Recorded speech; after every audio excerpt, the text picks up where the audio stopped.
Hail, Mary, full of grace, the Lord is with you. Blessed are you among women.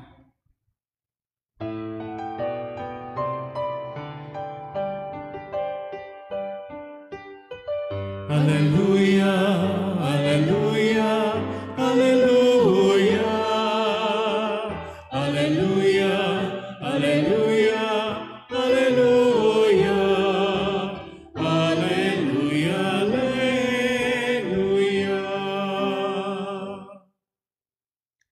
The Lord be with you. And with your spirit. A reading from the Holy Gospel according to Saint Luke. Glory to you, O Lord.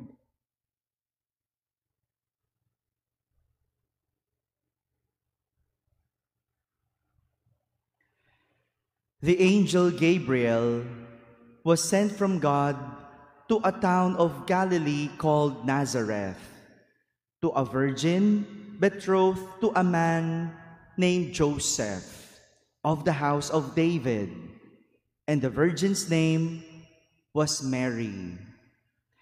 And coming to her, he said, "Hail, full of grace, the Lord is with you." But she was greatly troubled at what was said, and pondered what sort of greeting this might be. Then the angel said to her, "Do not be afraid, Mary, for you have found favor with God. Behold, you will conceive in your womb and bear a son, and you shall name him Jesus. He will be great and will be called Son of the Most High. And the Lord God will give him the throne of David his father, and he will rule over the house of Jacob forever, and of his kingdom there will be no end." But Mary said to the angel, "How can this be, since I have no relations with a man?" The angel said to her in reply, "The Holy Spirit will come upon you, and the power of the Most High will overshadow you.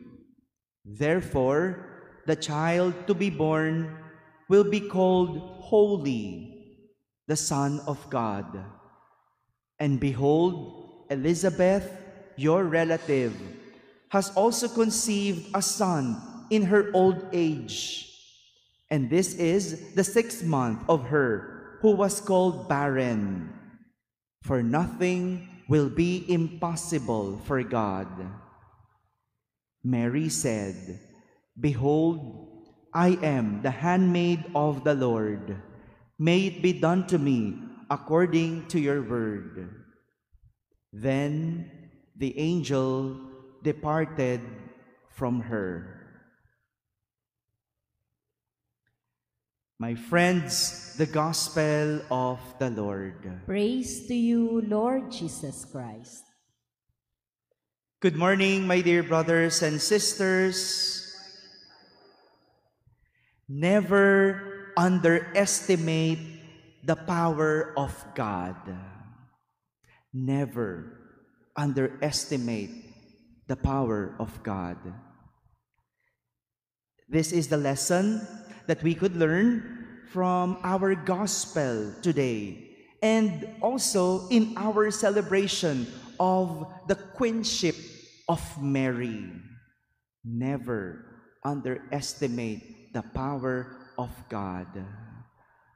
We heard in our gospel the story of the Annunciation of the Blessed Virgin Mary. We are familiar with that, right? Are you familiar? Yes. What's the name of the angel? Gabriel. What did the angel Gabriel announce to Mary? Yes, that she will bear the Son of God. She will become the mother of the Son of God. We know the story. We know the story. Of course, we also know that Mary asked a question. How can this be? since I have no relations with a man. Although Mary was already betrothed to Saint Joseph. What does betrothed means? Well, maybe in our language, it is the word engage. They are engaged to marry. They have plans of getting married, but they're not yet married. So, how can this be? How could that be possible that she will bear a son if she has no relations with a man, if she's not yet married? But of course, the angel Gabriel said, there is nothing impossible for God.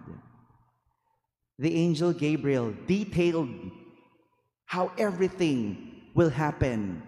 And he even gave a proof. A proof. How will that happen? How could that be possible? Elizabeth, the relative of Mary, who was called barren, now pregnant. So ibig sabihin, walang hindi mapangyayari ang Diyos.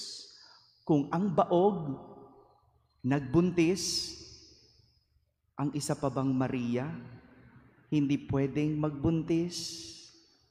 Walang hindi mapangyayari ang Diyos.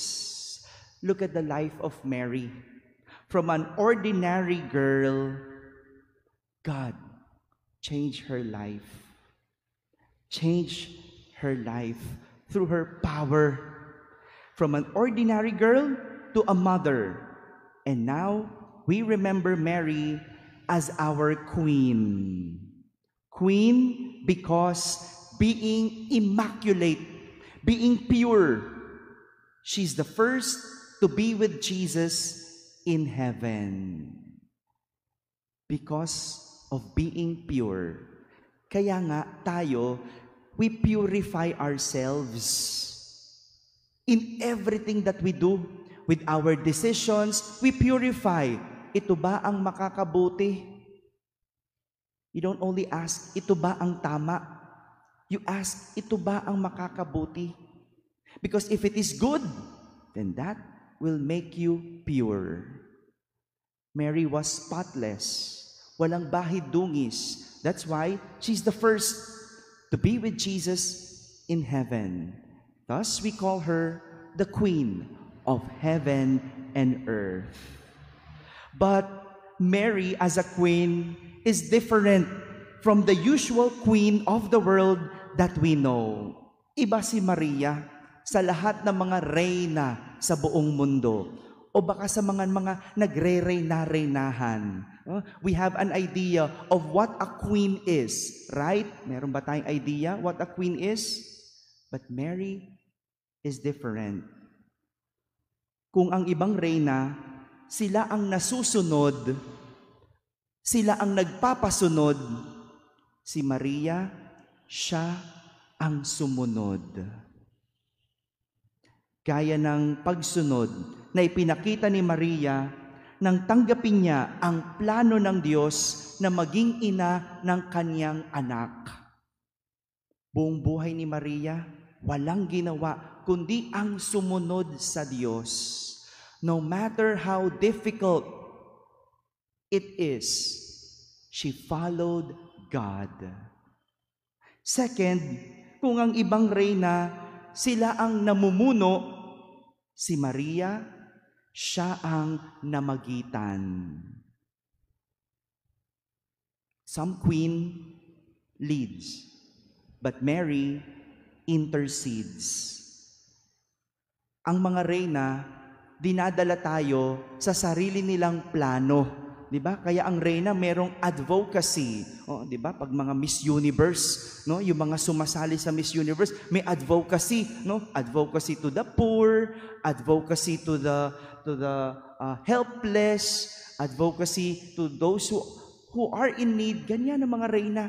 They will bring us to their plans. But with Mary, she brought us to the plan of God. namagitan siya. Hindi siya namumuno, namamagitan sa atin sa Diyos. Not in her own plan, but always in the plan of God. At panghuli, kung ang mga reyna, sila ang pinaglilingkuran, si Maria, siya ang naglingkod. Bilang ina, buong buhay ni Maria, pinaglingkuran niya si Jesus. Mula sa kapanganakan hanggang sa kamatayan, andoon si Maria naglilingkod kay Jesus.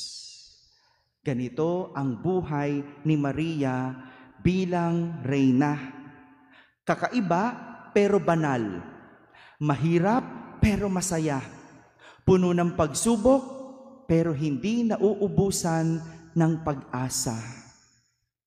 Lahat ito ay dahil walang imposible sa Diyos. Kaya niyang baguhin ang lahat basta tayo ay makikipagkaisa. God can change everything. We just have to cooperate. My dear brothers and sisters, if change happened to Mary, it can also happen to you. Because nothing is impossible with God. We just have to cooperate. Dalawa lang naman yan eh. Susunod o susuway ka.